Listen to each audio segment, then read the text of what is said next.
نحمده ونصلي ونسلم على رسوله الكريم اما بعد بسم اللہ الرحمن الرحیم۔ وہ لوگ جن کی دعائیں قبول ہونے میں کوئی شک نہیں ہے، 3 لوگ ایسے ہیں کہ ان کی دعا وہ قبول ہے، مستجابۃ لا شک فیہن، اور ان کی قبولیت میں کوئی شک نہیں ہے۔ ان میں سب سے پہلا دعاء المظلوم، مظلوم شخص کی دعا، کہ جو شخص مظلوم ہے، جس پہ ظلم ڈھایا گیا ہے، اگر یہ مظلوم اللہ سے کچھ مانگتا ہے، کوئی دعا کرتا ہے، تو اس کی دعا قبول ہی قبول ہے۔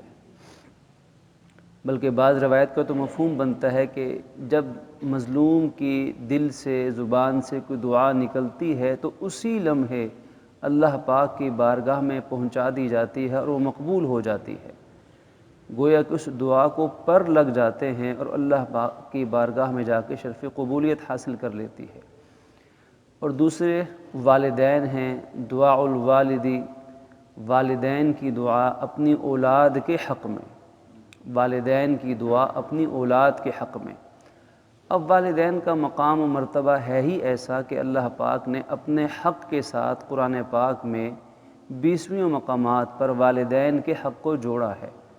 اور والدین کی اپنی اولاد کے لیے دعا مانگنا دیکھا جائے تو یہ اولاد کا سب سے بنیادی حق بھی ہے، اولاد کا سب سے ضروری حق بھی ہے، اولاد کے لیے سب سے آسان کام بھی ہے کہ دنیا کے تمام ماں باپ کر سکتے ہیں اولاد کے حق میں دعا۔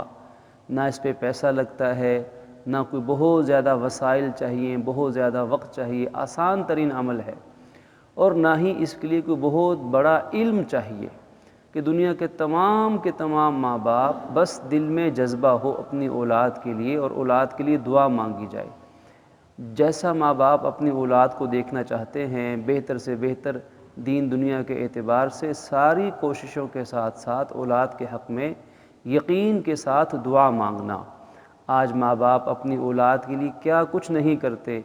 لیکن اگر دیکھا جائے تو دوسری طرف بہت کم ماں باپ ہوں گے جو اپنی اولاد کے حق میں صحیح معنی میں دعا کو یقین کے ساتھ مانگتے ہوں گے، کہ دعا مانگنا بھی کوئی عمل ہے، کہ جتنی دوڑ دھوپ باقی کاموں میں ہوتی ہے کم از کم اتنی ہی دعا کے ساتھ بھی ہونی چاہیے۔ تو کیونکہ ماں باپ کی دعا اولاد کے حق میں قبول ہی قبول ہے۔ اسی طرح فرمایا دعاء المسافر، مسافر آدمی کی دعا، کہ جو حالت سفر میں ہے تو مسافر کی دعا اللہ پاک قبول کرتے ہیں، جو وہ خیر و عافیت کی دعا مانگے تو اس کی دعا قبول ہوتی ہے۔ اس روایت میں تو ان 3 کا ذکر ہے کہ مظلوم کی دعا، ماں باپ کی اولاد کے حق میں دعا، مسافر کی دعا۔ اسی طرح بہت ساری روایات میں مختلف اور بھی لوگ ہیں، جیسے اللہ کے راستے میں نکلنے والے، دین کی تبلیغ کے لیے نکلے، یا جہاد کے لیے نکلے، یا حج کے لیے نکلے، یا نماز کے لیے نکلے ہیں، تو یا دین کی تعلیم کے لیے نکلے ہیں، تو یہ سب لوگ اللہ کی راہ میں ہیں۔ تو اللہ کی راہ میں نکلنے والوں کی دعا بھی اللہ پاک قبول فرماتا ہے۔ اسی طرح روزے دار کی دعا، کہ جو آدمی روزے کی حالت میں ہو تو اس کی دعا بھی قبول ہوتی ہے۔ حج اور عمرہ کرنے والے کے حق میں فرمایا گیا کہ یہ اللہ کے مہمان ہیں، اور مہمان جو مانگتا ہے اسے دیا جاتا ہے، لہٰذا جو اللہ کے لیے عمرہ اور حج کر رہے ہیں یہ بھی اللہ کے مہمان ہیں، ان کی بھی اللہ روزانہ کم از کم ایک دعا ضرور قبول فرماتا ہے، کم از کم ایک ہے، ویسے تو بے شمار ساری قبول فرما لے، لیکن کم از کم ایک دعا ان کی ضرور قبول فرماتا ہے۔ اسی طرح بیمار کی دعا، جو آدمی بیمار ہے اس کی دعا اللہ پاک رد نہیں فرماتے، وہ اپنی بیماری پہ صبر کرنے والا ہو اور تو بیمار کی دعا قبول ہوتی، اس لیے بیماروں سے دعائیں کروانی چاہیے، انہیں دعا بھی دینی چاہیے۔ اسأل اللہ رب العرش العظیم ان یشفی، اللہ پاک سے ہم دعا مانگتے ہیں کہ اللہ آپ کو شفا عطا فرمائے، انہیں بھی شفا کی دعا دینی چاہیے، ان سے دعائیں بھی کروانی چاہیے، اس لیے کہ مریض کی دعا، بیمار کی دعا اللہ پاک رد نہیں فرماتے۔ اسی طرح ضعیف العمر انسان کی دعا، بوڑھے مرد و عورت کی دعا بھی جب وہ مانگے تو اللہ پاک قبول فرماتے، اس لیے اپنے بڑوں سے ہمیشہ دعائیں کروانی چاہیے، بلکہ بڑوں کا بھی یہ محبت بھرا فریضہ ہے کہ اپنی نسلوں کے لیے دعا مانگے، یہ ایک طرح سے بینک بیلنس ہے، اپنی نسلوں کے لیے جو اللہ سے مانگ لیں گے انشاءاللہ وہ سارا قبول ہی قبول ہوگا۔ پھر اسی طرح جو آدمی رزق حلال کما رہا ہو،